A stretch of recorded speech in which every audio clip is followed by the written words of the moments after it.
क्या हमारे दिमाग का हमारे मैदे से कोई ताल्लुक है? तो हमारे दिमाग का हमारे मैदे से बहुत गहरा ताल्लुक है।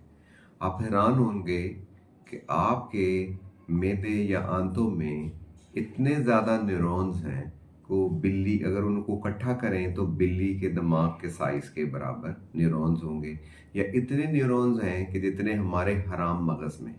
तो हमारा एक दिमाग नहीं, हमारे दो दिमाग, एक हमारे यहाँ है और एक हमारी आंतों में, और ये दोनों आपस में कनेक्टेड हैं। एक नर्व होती है, नस होती है जिसको वैगस नर्व कहते हैं, ये ऑटोनॉमिक नर्वस सिस्टम की वजह से।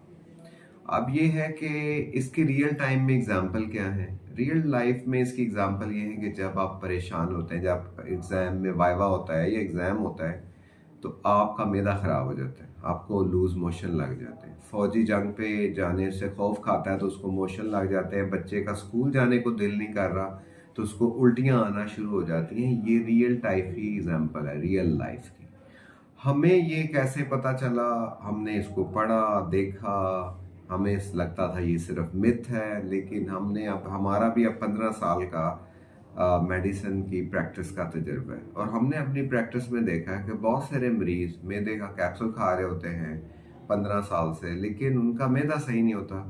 या बाद में अगर मज़ीद डिग आउट करते हैं हिस्ट्री तो पता चलता है कि औरत को तो डाइवोर्स हुई हुई है, या उस लड़की का कोई बेबी नहीं है, जिससे इनफर्टिलिटी के इशू में वो मुब्तला है।